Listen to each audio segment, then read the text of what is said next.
What happens if the Mueller report comes up empty? Plus, we recap the H.W. Bush tribute ceremony and discuss whether gender reveal parties are cis-normative. I'm Ben Shapiro. This is The Ben Shapiro Show.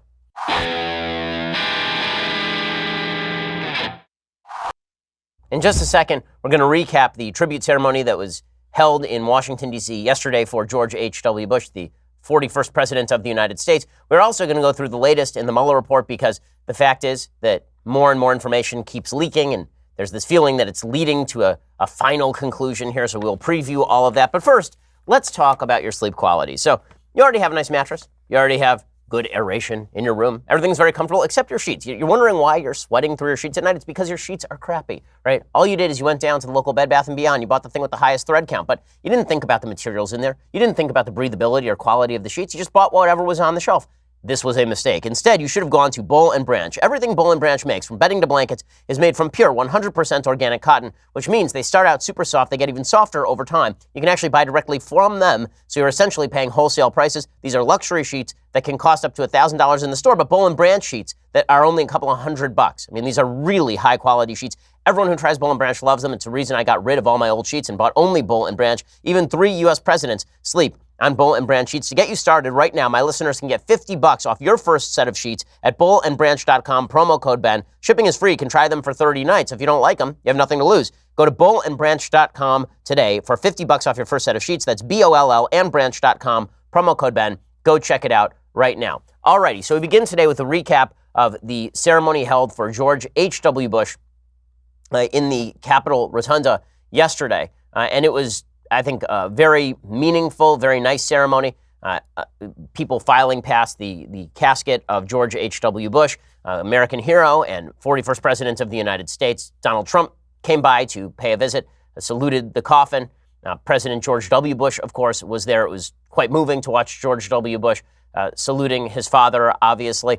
The AP says the nation's capital embraced George H.W. Bush in death Monday with solemn ceremony and high tributes to his service and decency as the remains of the 41st president took their place in the Capitol Rotunda for 3 days of mourning and praised by the political elite and everyday citizens alike. With Bush's casket atop the Lincoln catafalque, first used for Abraham Lincoln's 1865 funeral, dignitaries came forward to honor the Texan whose efforts for his country extended 3/4 of a century from World War II through his final years as an advocate for volunteerism and relief for people displaced by natural disaster. Obviously, President George H.W. Bush died on Friday at age 94. A bunch of luminaries paid tribute to him. Representative Paul Ryan said, "Here lies a great man and a gentle soul. His legacy is grace perfected." Vice President Mike Pence spoke. President Trump did not speak, which is probably a smart move, knowing that it would just be politicized immediately anyway. Here's a little bit of Vice President Mike Pence giving what I think was one of his finest speeches of his political career in tribute to George H.W. Bush. In all of his 94 years, President Bush never lost his love of adventure, and he never failed to answer the call to serve his country. When President George Herbert Walker Bush left office, he left America and the world more peaceful, prosperous, and secure. President Bush was a great leader who made a great difference in the life of this nation. But he was also just a good man who was devoted to his wife, his family, and his friends. We had a discussion yesterday. We had a special that was me and Jeremy Boring and Andrew Klavan and for some reason Michael Knowles. And we were talking about George H.W. Bush. And it strikes me that it is much harder in life to actually be a good man than it is to be a great man. To be a great man, meaning a remembered person, a person who shaped the lives of millions of people, requires a couple of things. You have to be in a position of power, and you have to be in a position where a crisis is sort of thrust upon you. When we think of the great leaders in American history, we think of George Washington or Abraham Lincoln, who had to ride out the Civil War, or FDR, who had to ride out World War II and the Great Depression. We tend to think of Ronald Reagan, who faced down the Soviet Union. A lot of being great is sort of a response to circumstance. Winston Churchill facing down the Nazis in World War II. But being a good man is a different thing. And I think George H.W. Bush, I'm not sure that he was a great man in the sense that he shaped the lives of millions of people and will be considered an important world leader in the great span of history. But I think he was a very good man. And being a good man is a lot more difficult in a lot of ways because it means more anonymity. It means a certain level of humility. Like, to be a great president, it used to be that being a great president required many of the qualities of being a good man. It used to be that being a great president required humility, electoral humility, legislative humility, a feeling that you were there to guard and protect, but not to change. That basically your job was to be a manager, a caretaker. So Calvin Coolidge, in my opinion, a great president and a good man. And I think that there was crossover between being humble and not needing to be in the spotlight all the time and not being concerned with being seen as a great moral visionary or as somebody transforming the country.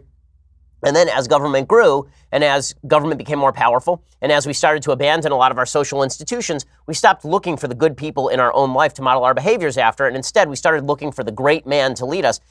And that has required a different set of people to be president of the United States, people who may not be as good in general, people who do have sort of world-beating ideological visions, people who are not as concerned with simply managing America and keeping out of harm's way and staying out of everybody's business, and much more are interested in shaping the country, transforming the country, fundamentally rewriting the country. That's a tragedy for the country, and it also it gives the lie, I think. It demonstrates that being a good man and being a great president, not the same thing, but being a good man is, again, harder. You know, it's interesting. I was reading a book by a famous rabbi, and he was specifically talking about why there are so many famous rabbis of the past who didn't write books. Many famous rabbis are not known for their writing. They're known for sort of their old lectures that were taken down by people who would transcribe them. Rabbi Joseph Soloveitchik, a very famous rabbi, talked about this. He said that one of the reasons that he didn't write more is because he felt it was an act of arrogance, because he was just one person in the great span of history, and to arrogantly ascribe his beliefs to a name, to try and outlive himself, would be an act of arrogance. Being good requires making all the daily decisions that make your family stronger, to do all the things on a daily level that nobody's going to know about. You know, it's very funny.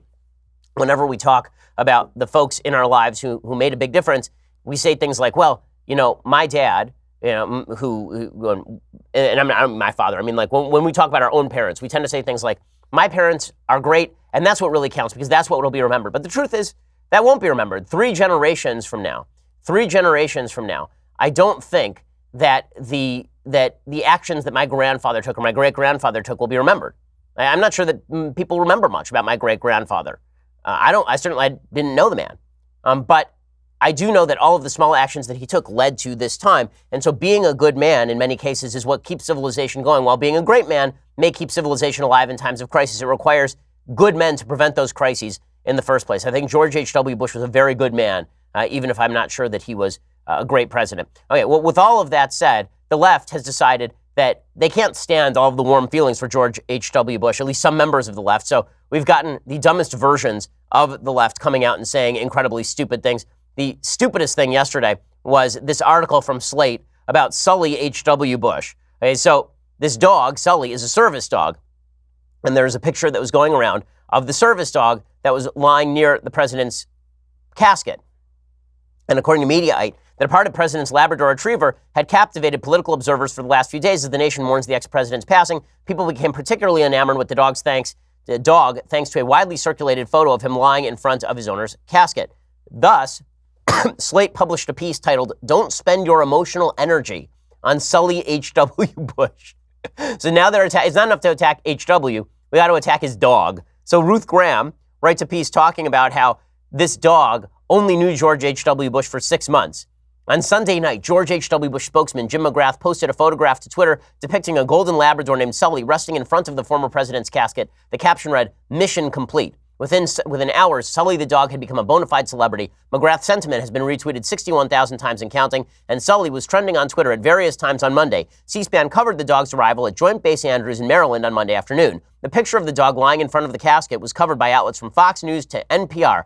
But this is not reality. Many suggested Sully was heartbroken or that they themselves were crying over the photo. Conservative writer Dan McLaughlin compared the dog to a Marine. There's nothing wrong with applying sentimentality when it comes to family pets reacting to their owner's death. But Sully is not a longtime Bush family pet, letting go of the only master he has known. He is an employee who served for less than 6 months. Hey, if this is how you spent your day writing this think piece for Slate, may I suggest that you find another line of calling? My goodness. Sully's Instagram account and several mainstream news outlets referred to him as Sully H.W. Bush.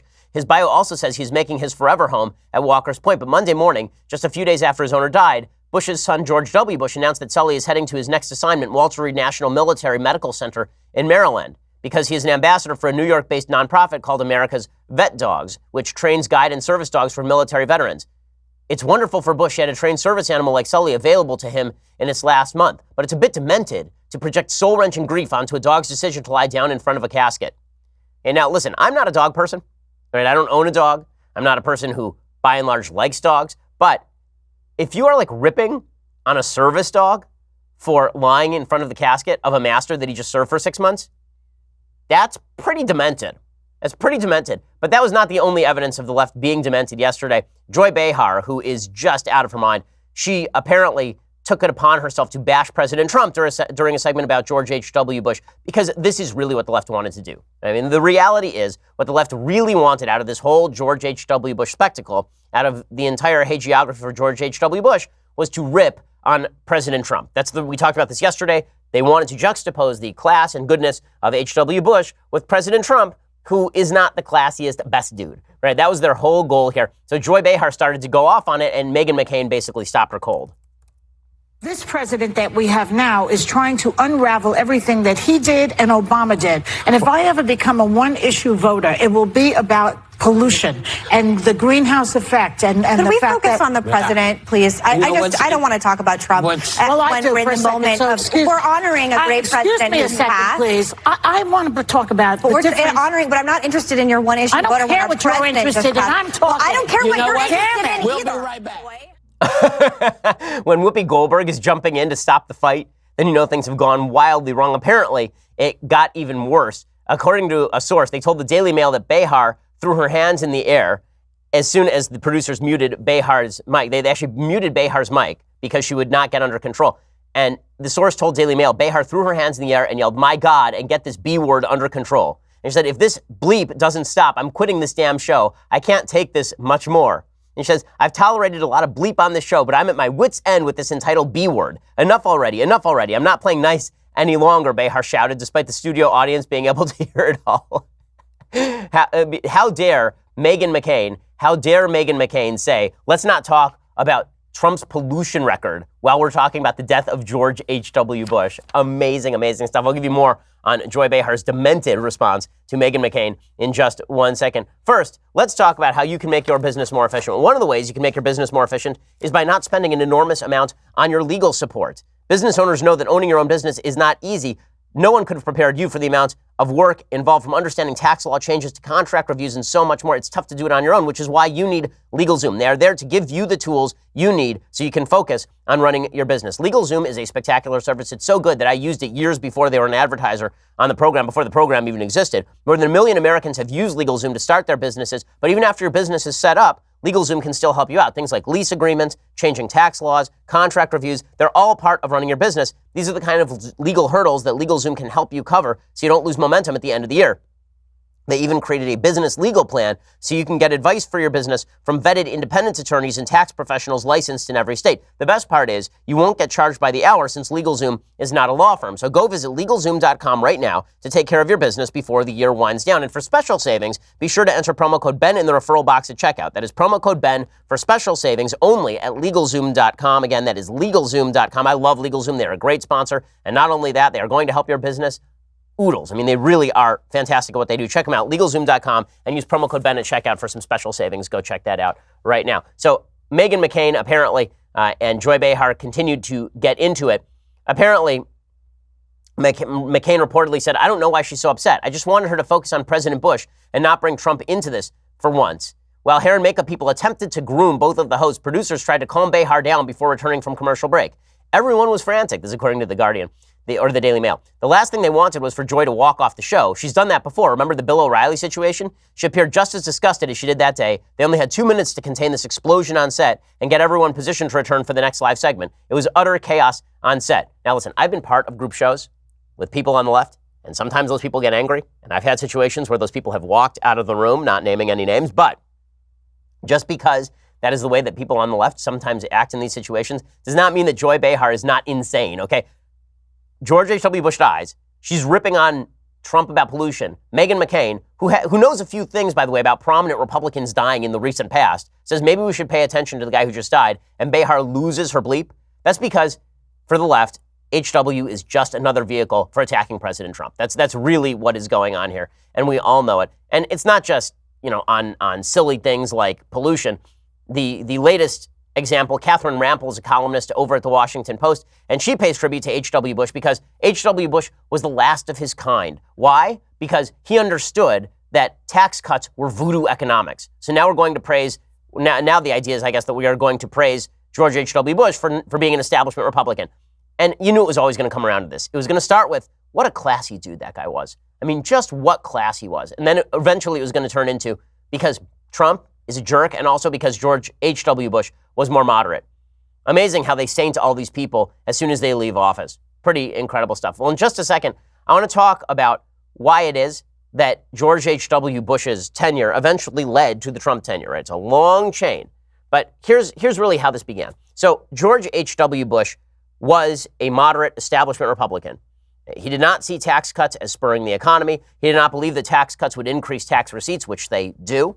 Okay, the lie that it is voodoo economics that tax cuts lead to increased tax receipts, that is just not true. Okay, every time tax cuts have led to increased tax receipts, the problem is we've never brought our spending under control. Well, because George H.W. Bush was so eager to capitulate to Democrats from 1988 to 1992, and then because George W. Bush cut a bunch of deals with Democrats when he was in office, and then because Democrats decided from 2008 to 2016 they were not going to make any deals with the Republicans and were instead going to cram down the purest form they could get through their own caucus on every single issue, eventually Republicans said, this Republican Party doesn't do anything, put the guy in charge who will just wreck things. And the problem is that this has not actually cured the Republican Party's inability to get anything done. So let's be frank about this. The Republican Party has been in charge of Congress, in charge of the House of Representatives since 2010, from 2010 to 2018. And most of that was dedicated to stopping President Obama's hardcore agenda, which I think that the House largely did. Then we got to 2016 through 2018, and the Republicans controlled the House, they controlled the Senate, and they controlled the presidency. They couldn't even stop the funding for Planned Parenthood. And so all the talk about Republicans and their ability to get things done, it is Republican inability to get things done that led to the frustration that brought about Trump, because there were promises made and those promises simply were not kept. It's why so many members of the base are willing to grant President Trump a lot of leeway, because they feel like at least President Trump is making promises that he's attempting to keep. Now, whether have those promises actually been kept? No, but Trump, I think, can pretty cleanly say that a lot of those promises haven't been kept because Republicans in the House of Senate have not given him what he wanted. So, for example, Trump says, I want to build the wall. The House does not fund it. The Senate does not fund it. President Trump said he was going to defund Planned Parenthood. That has not happened either. He wanted to make the tax cuts permanent. That did not happen either. By the way, there's no excuse for the fact that the congressional session ends later this week. They have a couple of days later this week. They have some session days next week. Why they're not working while they still have a Republican House on making the tax cuts permanent is beyond me. But they're not doing any of that stuff. And it's exactly that sort of mentality. We can't ram things through. That'll lead to a backlash that led to President Trump in the first place. So for all the folks who are saying, well, look how the Republic has declined. Look how the temperament has declined. You know why? Because in 2012, I think 2012 in a lot of ways broke the country. In 2012, Republicans ran a guy who was by many measures extraordinarily moderate. In 2008, they ran a guy who by many measures was extraordinarily moderate. Both of those guys were considered to be classy gentlemen. Both of them lost. And then the Democrats said that they were not, in fact, moderate. They were radicals. And not only were they radical, they were mean, nasty, and cruel. And so Republicans responded to years and years and years of running moderate candidate after moderate candidate who was class and decency year after year. And then they're like, you know what? We never win. And then Trump comes along and says, I pledge to you I will win. And then in 2016, he did win.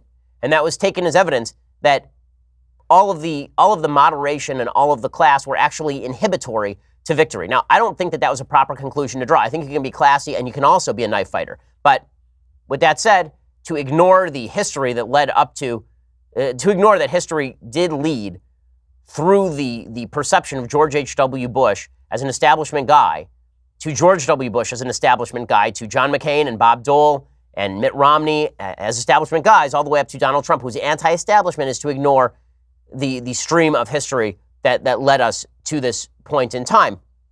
And it's why there was a backlash, right? Dick Cheney was talking about George H.W. Bush and the partisan rancor on CNN the other night. And it is amazing to me to watch as Republicans like Dick Cheney, right, who spent a lot of time working with Democrats. As I've mentioned, Hollywood's making a movie about Dick Cheney right now called Vice by Adam McKay. It's going to be a hit piece on Dick Cheney about how evil and Machiavellian he is. And there's Dick Cheney talking about, well, there used to be a better time in history. those of us in the grassroots base don't remember a better time when Democrats actually treated Republicans well. We just think that establishment Republicans are delusional when they talk about this time. But Dick Cheney says, no, there was a better time. It was so much better before. Not sure that's the case. Is all of this goodwill that we're seeing now going to make a difference as far as Washington is concerned? I don't know, Wolf. I hope so. It's a different feel when you get this group of people around you and we're interacting with one another. It's a warmer, friendlier. We're reminiscing and so forth. Of course, we're not in charge now. We're not in control of anything. But it was a different era. Okay, so, again, this idea, it was a different era. It was different then. They said all these terrible things about H.W. They called him a racist. They said the same stuff about Ronald Reagan. They called him a racist and a buffoon and a crazy person. No, things were not different. It's just that Republicans were much more conciliatory in action as well as in deed. Trump is not conciliatory in action or deed, which is why he is heavily popular with the base and is likely to remain so. So in just a second, I'm going to get to the latest on Russiagate. People still hoping that Robert Mueller is going to bring down the president. I'm not so sure, but we're going to discuss the latest allegations in just a second. First, let's talk about how you can be dressed better than anyone else at your holiday party this year. I know you're dreading going to this company holiday party. You're thinking, I don't have anything in my closet. The last suit that I bought was in 1982, and it still has those crazy wide lapels. Well, you actually need a tailored suit, okay? You need to look stylish. You need to look slick for that holiday party, and that is why you need to check out Indochino. They have a huge variety of fabrics, colors, patterns. Indochino is incredibly stylish, and again, it's highest quality, lowest price. Here's how it works. You go to one of their showrooms. I went to their one in Santa Monica, and they will then measure you. They will take all your measurements like you're going to go to a tailor in the middle of London. They ask you how you want your lapels done. They ask you how you want your monogram done. They ask you what materials you want, inside and outside. It's really, really cool. And then they send you a fully tailored suit just for you. So you visit a stylist at the showroom, or if you're not near a showroom, then you take all your measurements yourself and you just shop online at Indochino.com. Submit those measurements and then relax while your suit gets professionally tailored and mailed to you in a couple of weeks. This week, my listeners can get any premium Indochino suit for just $359 at Indochino.com when you enter promo code Shapiro at checkout. That's 50% off the regular price for a made-to-measure premium suit, plus shipping is free. That's Indochino.com. Promo code Shapiro for any premium suit. Again, just $359, free shipping. Incredible deal for a premium made-to-measure suit. Go check it out right now, Indochino.com, and use that promo code Shapiro. Okay, so as we move forward with this high level of loyalty by Republicans toward President Trump, we are headed for a showdown over the Mueller investigation. According to Michael Isikoff, reporting for Yahoo News, he says special counsel Robert Mueller's prosecutors have told defense lawyers in recent weeks that they are tying up loose ends in their investigation, providing the clearest clues yet that the long-running Russia probe in the 2016 election may be coming to its climax, potentially in the next few weeks, according to multiple sources close to the matter. The new information about the state of Mueller's investigation comes during a pivotal week in which the special counsel's prosecutors are planning to file memos about three of their most high-profile defendants: former Trump National Security Advisor Michael Flynn, former Trump campaign chairman Paul Manafort, and former Trump personal lawyer Michael Cohen. A Flynn sentencing memo is due on Tuesday. Memos about Manafort and Cohen are slated for Friday. All three documents are expected to yield significant new details on what cooperation the three of them provided to the Russia investigation. There's been a lot of speculation that Mueller might file his memo in Manafort's case under seal to prevent public disclosure of the additional crimes his office believes Manafort committed when he allegedly lied to prosecutors and broke a plea deal after agreeing to cooperate. That would be the juiciest part. The juiciest part would obviously be what Manafort lied to prosecutors about, because presumably that's his coordination with the Trump legal team. But Peter Carr, spokesman for the special counsel, confirmed to Yahoo News on Monday the Manafort memo will be public, although he added there could be some portions that are redacted or filed as a sealed addendum. The Manafort memo has been requested by the federal judge in his case so that prosecutors could, for the first time, spell out what matters they believe Manafort has lied to them about. The fact that Mueller is planning a public filing about Manafort suggests he may no longer feel the need to withhold information about his case in order to bring additional indictments against others, which means that this thing is coming to its close. They've been telling people they're tying up loose ends and trying to conclude, said one source familiar with the communications between Mueller's office and defense lawyers. That message was reinforced to some degree on Monday, when Mueller's office talked to congressional investigators as part of an ongoing discussion about whether new subpoenas for testimony by House and Senate committees might interfere with Mueller's investigation. The response, which surprised one investigator, was that it would not, at least in matters relating to obstruction by the White House in the Russia investigation itself. What we were told is that the investigation has reached a mature enough stage that they've basically talked to everybody they want to talk to, said a knowledgeable source. Mueller's office is declining public comment when asked to confirm this account, so it could be that there are a few more witnesses out. By all accounts, last week's guilty plea by former Trump lawyer Michael Cohen was one of Mueller's more significant documents. Cohen is due to be sentenced in federal court in New York next week. The only publicly known matter Mueller is believed to be focused on relates to Trump advisor Roger Stone and conspiracy theory Jerome Corsi. So we're going to find out more this week about exactly what Mueller has. But all of this raises the possibility that Mueller doesn't actually have that much either. So I know everybody's speculating that Mueller has everything, but I'm not sure that that is the case. I want to get to that theory in just a second. But first, the New York Times is also reporting that in mid-May 2017, Paul Manafort, facing intensifying pressure to settle debts and pay mounting legal bills, flew to Ecuador to offer his services to a potentially lucrative new client, the country's incoming president, Lenin Moreno. Mr. Manafort made the trip mainly to see if he could broker a deal under which China would invest in Ecuador's power system, possibly yielding a fat commission for Manafort. But the talks turned to a diplomatic sticking point between the U.S. and Ecuador, the fate of WikiLeaks founder Julian Assange. In at least 2 meetings with Manafort, Mr. Moreno and his aides discussed their desire to rid themselves of Mr. Manafort. They said Manafort suggested he could help negotiate a deal for the handover of Mr. Assange to the United States, which has long investigated Assange for the disclosure of secret documents. Within a couple of days of Mr. Manafort's final meeting, Robert Mueller was appointed as special counsel to investigate Russian interference in the 2016 election, and it quickly became clear that Manafort was a primary target. There is no evidence. I love that this is buried deep down in the New York Times article. There is no evidence that Mr. Manafort was working with or even briefing President Trump or other administration officials on his discussions with the Ecuadorians about Mr. Assange. So, what does all of this mean? When all is said and done, what does all of this come to? Well, it comes down to the idea that there may not be an underlying crime here. There may be ancillary related crimes, meaning that Michael Cohen may have lied about stuff to the FBI while the FBI was investigating 2016, meaning that Manafort may have lied to the FBI about ancillary matters unrelated to the 2016 election, meaning Michael Flynn may have lied about stuff that had nothing to do with the 2016 election, which appears to have been the case. But that doesn't go to an underlying conspiracy to affect the 2016 election by coordinating with the Russian government, which, again, for the 1 millionth time, was the original allegation against President Trump and his team. Now, that means that President Trump should shut up, really, for his own sake. His lawyers need to tell him to stop tweeting, to stop saying things, because all he could possibly do is get himself in further legal trouble by creating ancillary legal problems for himself. It's one thing to protest your innocence. It's another thing to do it so vociferously that you verge on violating other federal laws. So yesterday, President Trump, as we talked about, issued a series of tweets in which he said that Michael Cohen should be punished. He said he lied and should, in my opinion, serve a full and complete sentence. And then he immediately followed that up by saying that Roger Stone is a good guy for not testifying against President Trump, which sounds like maybe he is offering a pardon to Roger Stone if Roger Stone were to be prosecuted and keeps his mouth shut, but he thinks that Cohen should be prosecuted to the full extent of the law. Right? Trump appears to be suggesting that Mueller and his angry Democrats were seeking to suborn perjury to push Cohen and others from Trump's orbit into lying about Trump-Russia collusion. There's no actual evidence of that. Trump also seems to be trying to affect witness testimony, or maybe he could be. So George Conway, who's the husband of Kellyanne Conway, he tweeted out, file under 18 U.S.C. section 1503 and 1512. Those would be the provisions of federal law with regard to witness tampering.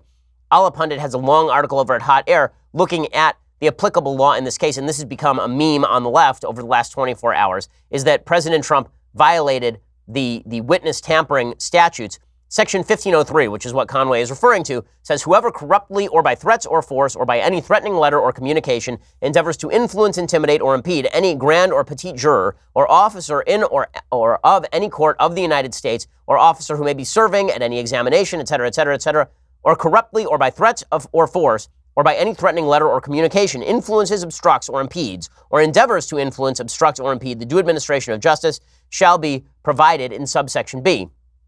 That's a catch-all for corrupt behavior. And then 1512, which is the other federal section that is talked about by George Conway, is about tampering with a witness, victim, or informant. It says whoever knowingly uses intimidation, threatens, or corruptly persuades another person or attempts to do so, or engages in misleading conduct toward another person with intent to influence, delay, or prevent the testimony of any person in an official proceeding, or cause or induce any person to withhold testimony or withhold a record, document, or other object from an official proceeding, could violate the witness tampering statute. The problem here is that there's no actual indictment out against Roger Stone at this point, so he's not actively a witness in an actual judicial proceeding. So the definition of judicial proceeding is a little more specific than I think folks are making out here. Beyond that, is a prosecutor really going to be prosecuting on this basis? I think that is highly unlikely, that President Trump is going to end up in the dock for witness tampering, for tweeting out publicly that he likes a witness who is not testifying against him. I mean, he said this sort of stuff publicly.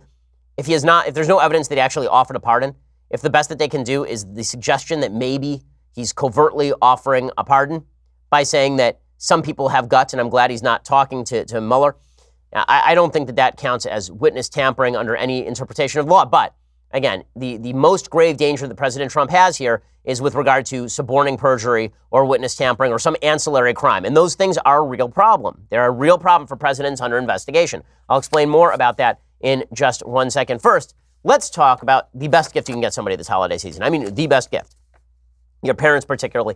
They have a bunch of old memories stacked up in the garage. Right? They've got all these old films. They've got all these videotapes, these VHS tapes. Nobody's looked at them in years. They're inaccessible. There are moles running out there in the garage. The bugs are getting into them. You need to send them over to my friends at Legacy Box and get all your old home movies, films, and photos converted to digital files.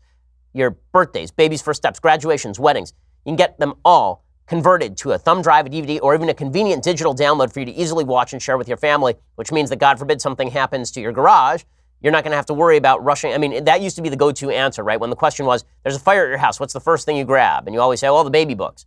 Well, now you no longer need to worry about that, because why would you be schlepping 60-pound boxes out of your garage in the middle of a fire? Instead, you just grab your keychain because it's got all the information on there. It's the easiest way to get a chore done and do something really meaningful for your family. 400,000 families have used Legacy Box to preserve and relive their family memories. I've done it for my parents. It really is fantastic. Legacy Box is offering listeners 40% off at legacybox.com/Ben. I think that you can't do anything better for somebody. Your memories are your life. It's legacybox.com/Ben. Get those memories preserved. And when you use that /Ben, you get 40% off. So go take care of it right now. Legacybox.com/Ben. That's legacybox.com/Ben. Now, as I say, President Trump could put himself in jeopardy due to ancillary crimes. I'm going to get to all that in a second. First, go subscribe over at dailywire.com. Now, I remind you, you love the podcast, right? You love being able to coordinate with me and be part of the mailbag and all that. All that stuff's great.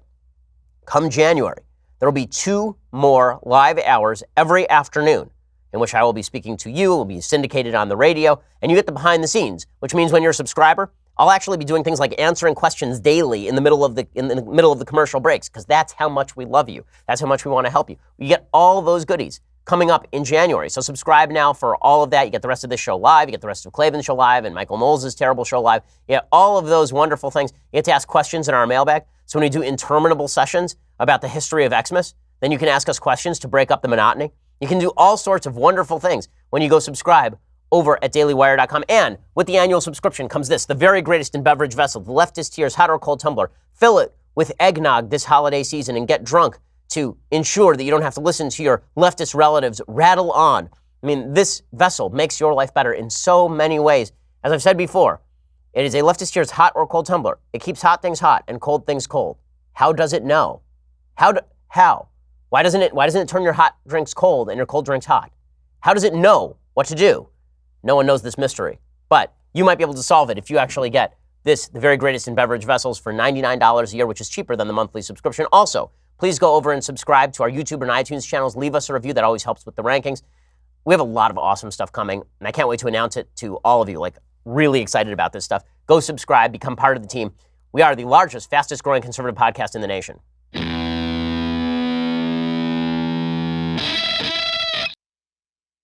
So as I say, the left is trying to proclaim that all of the smoke from Mueller means there's fire, but it seems to me that Mueller's solidest ground, the most solid ground upon which Mueller stands, is the idea that there are ancillary crimes here. Why do I say that? Because every single person who has pled guilty to a crime has pled guilty not to anything having to do with Russian-Trump collusion, which was the original cause of the investigation. George Papadopoulos spent 14 days in jail after a huge investigation because he pled guilty to lying to the FBI. There is no evidence of underlying crimes with regard to collusion. Paul Manafort pled guilty to counts related to work for Ukrainian politicians years ago, as well as tax issues, no relation to the Trump-Russia campaign. Rick Gates pled guilty to false statements charges and to conspiracy related to work with Ukrainian politicians. Alex van der Zwaan pled guilty to making false statements to the FBI about contacts with Rick Gates. Michael Cohen pled guilty to tax and bank charges, as well as campaign finance violations, as well as lying to Congress about Trump's business in Russia. None of it had to do with the Trump-Russia connection with regard to 2016.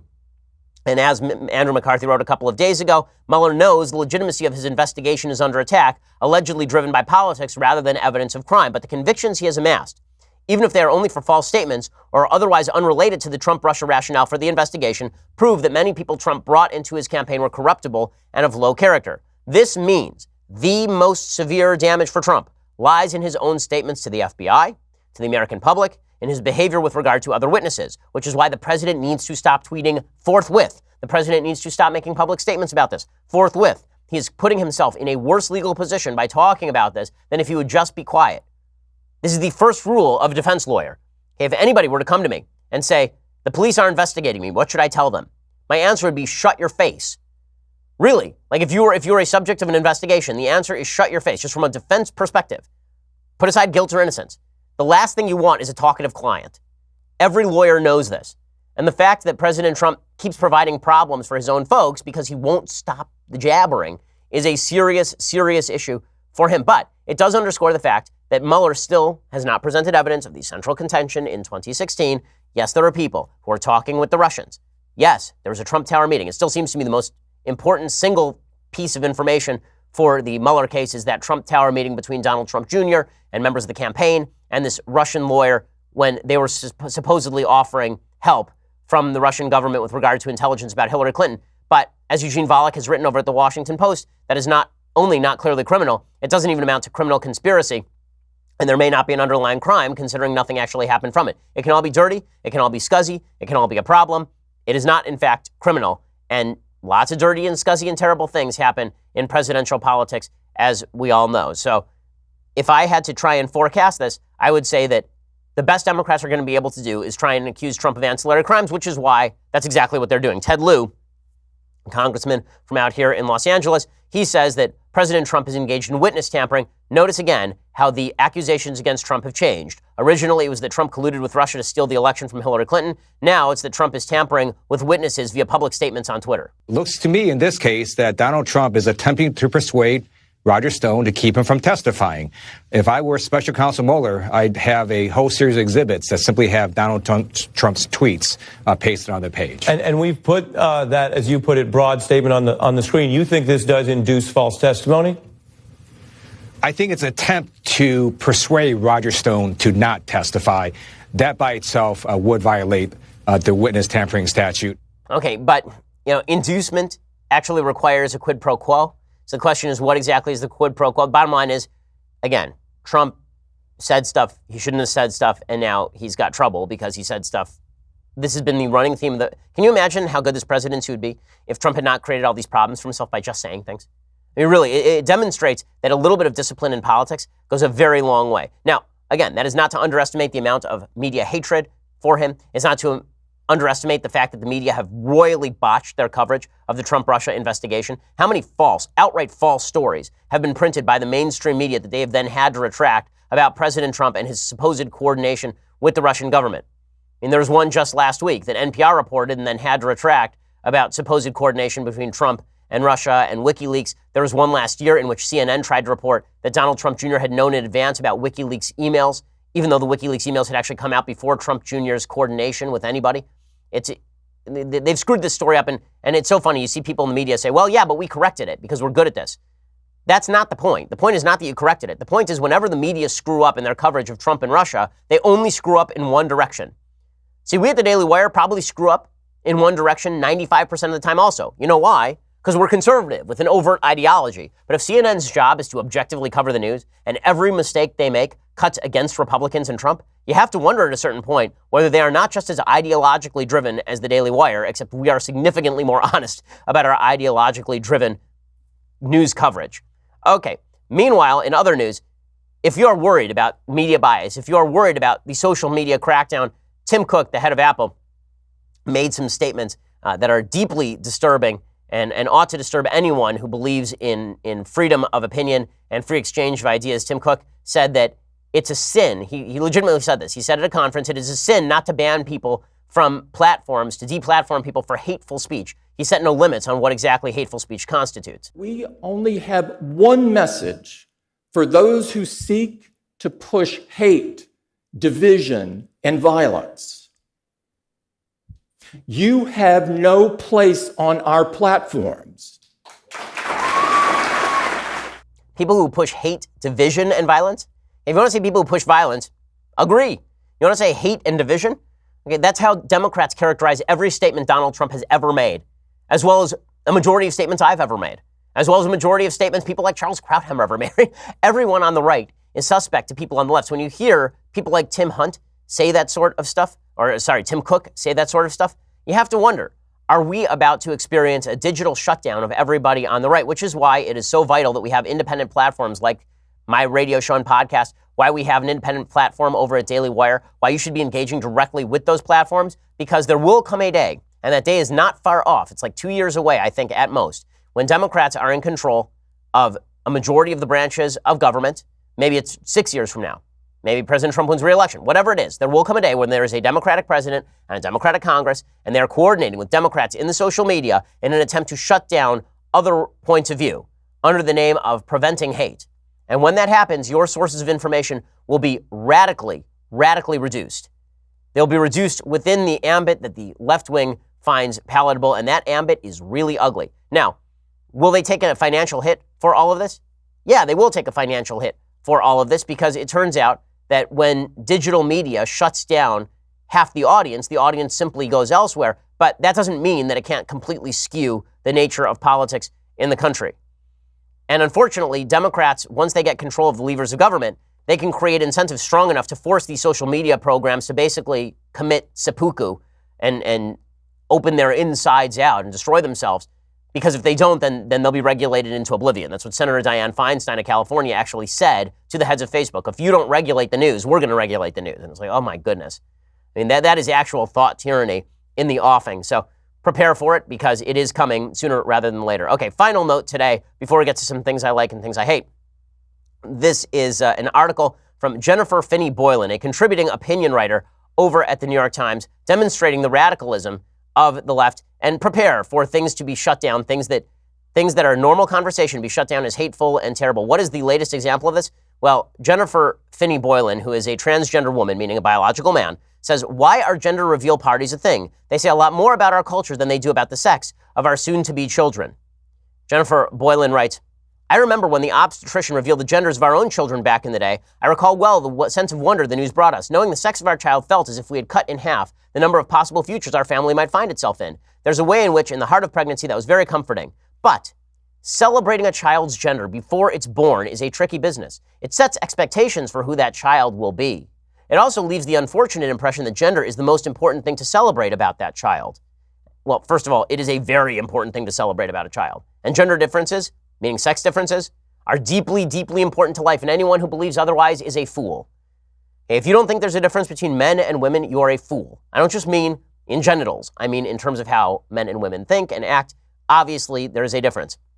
But according to Jennifer Boylan, this is unacceptable, because we can't, if you find out that you have a boy in the womb, you can't just assume that that boy is going to be a boy. Maybe the boy is going to be a girl. Why? Quote, as a late transitioning transgender person, I've experienced both sides of a lot of this world. I have been both a best man and a matron of honor, and I can tell you that being a matron of honor is a lot more fun. Being best man felt a little bit like being a security guard at a very sketchy nightclub. I've attended bachelor parties as well as bridal showers. At the bridal shower, my girlfriends and I mostly said ooh and ah as we opened up boxes of high-end lingerie, which was fun, but let's be honest, Victoria's Secret is no match for an amazing Larry. As a transgender person, I thought my eyes were pretty wide open when it came to gender issues. I tried to avoid defining either of my children based on their sex and encouraged them to find their own path wherever it might lead. But I was still caught off guard when my older child came out to me as transgender at age 23. The news stunned me and left me for a little while unable to speak. Then I put my arms around her just as my own mother had put her arms around me and told her that I loved her just as my own mother had said those words to me.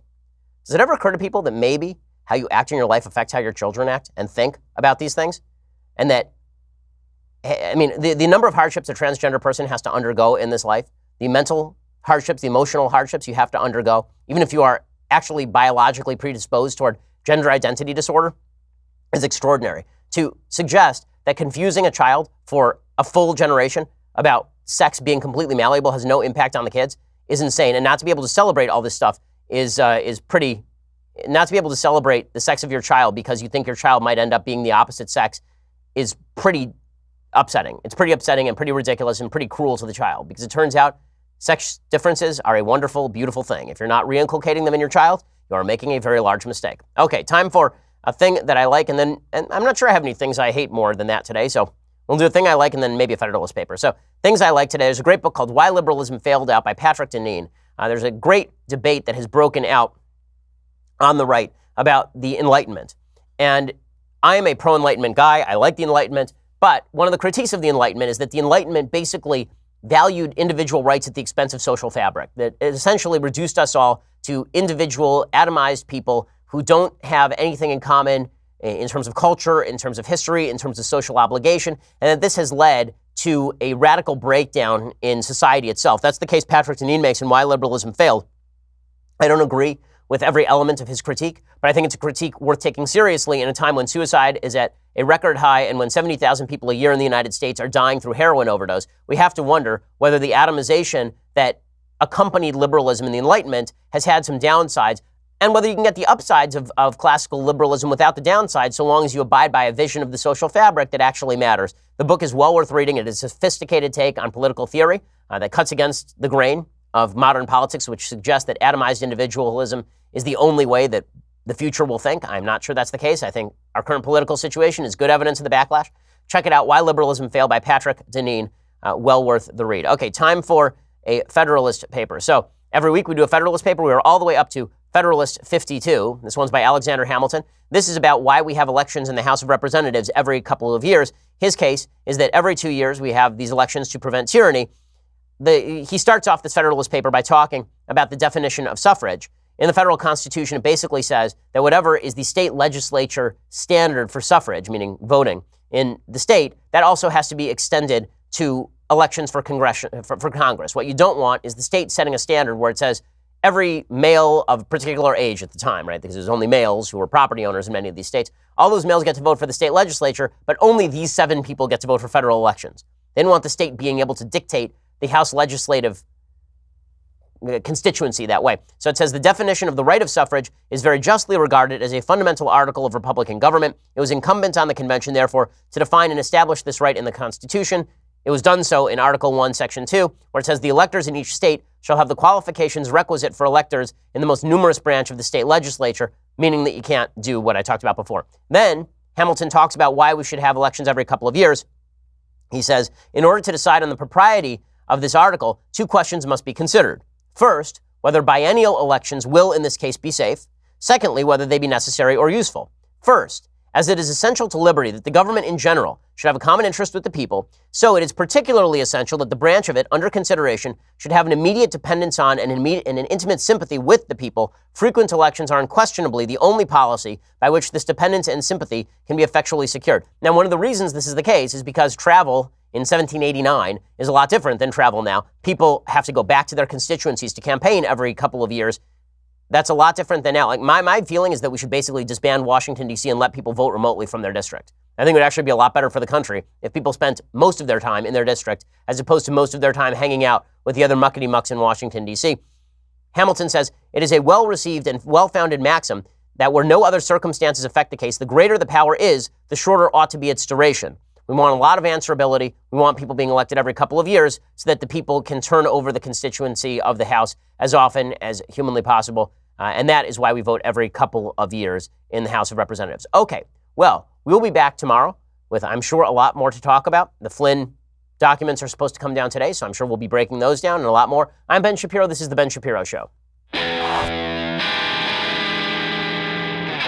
The Ben Shapiro Show is produced by Senya Villarreal, executive producer Jeremy Boring, senior producer Jonathan Hay. Our supervising producer is Mathis Glover, and our technical producer is Austin Stevens. Edited by Alex Zingaro. Audio is mixed by Mike Caramina. Hair and makeup is by Jesua Alvera. The Ben Shapiro Show is a Daily Wire Forward Publishing production. Copyright Forward Publishing 2018.